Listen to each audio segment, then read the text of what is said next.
Bonjour à toutes et à tous, bienvenue dans cette nouvelle vidéo Epirum où on va répondre à la question de Khalid concernant le calcul de la taille de l'échantillon ou le calcul de nombre de sujets nécessaires.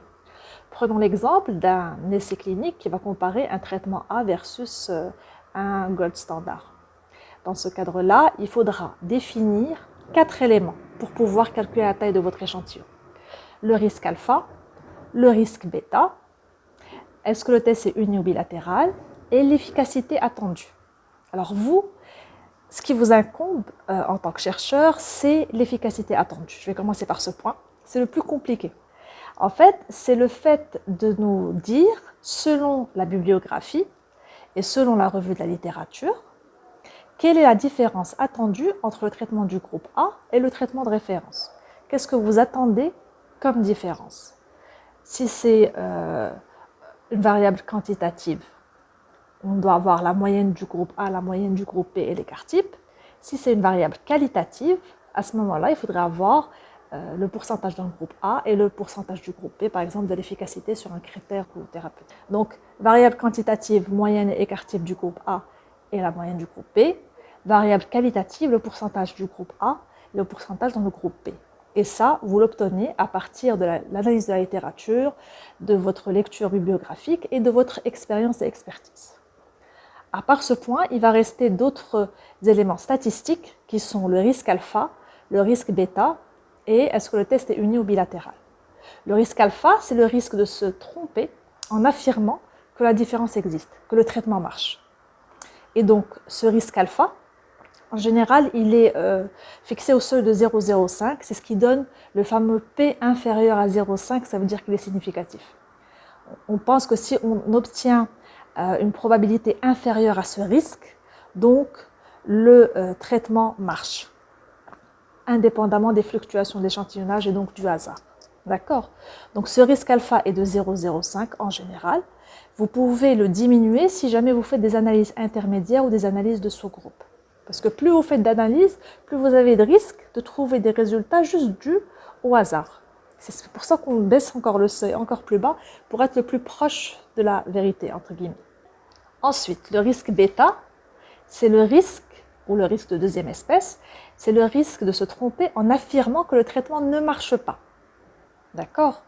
Donc, si on dit que le traitement ne marche pas alors que c'est faux, c'est le risque bêta. Et on comprend que si la différence entre les deux groupes est petite, ce risque-là est élevé. Et on appelle puissance du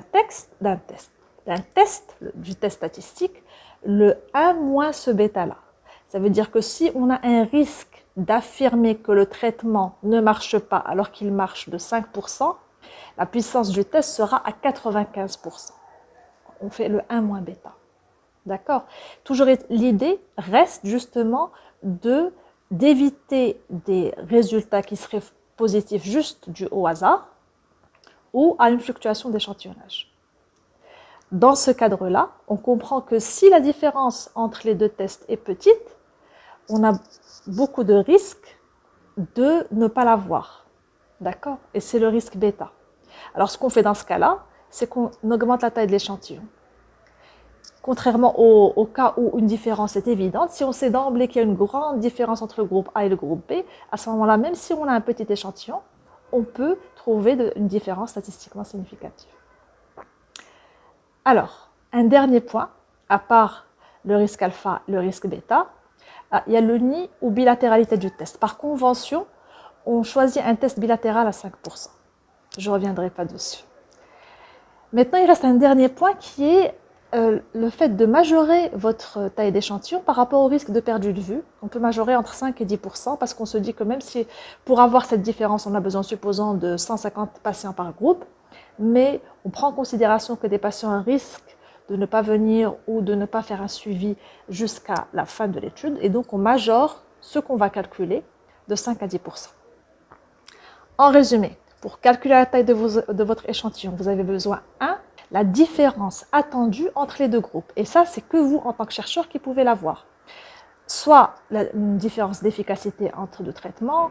Si on prend par exemple la prévalence de l'hypovitaminose D chez les patients spondyloarthritiques, ce n'est pas un essai thérapeutique, mais pour calculer la taille de l'échantillon, il faut comparer le taux de vitamine D attendu chez les patients avec SPA versus la population normale. Donc, il y a toujours ce calcul-là à faire. Donc, l'efficacité ou les résultats attendus. Dans le groupe A et le groupe B, si le résultat est une variable quantitative, ça sera moyenne et écart type. Si le résultat est une variable qualitative, ça sera un pourcentage. Donc ça, c'est le premier point. Quels sont les résultats attendus? 1. Deuxièmement, le risque alpha qui est globalement fixé à 5%. Le risque bêta sur lequel on va jouer selon justement la différence escomptée. Est-ce qu'on a une grande différence ou pas? En sachant qu'à chaque fois qu'on baisse le risque alpha et le risque bêta, on augmente l'échantillon.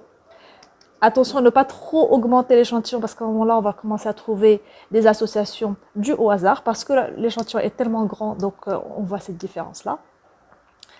Et le nombre de perdus de vue, pour lequel on va majorer de 5 à 10% le total qu'on aura obtenu à l'aide du logiciel. Voilà, j'espère que j'ai répondu à la question. Si vous avez des remarques ou des commentaires, n'hésitez pas à nous en faire part et à très vite pour une nouvelle vidéo sur epirum.com.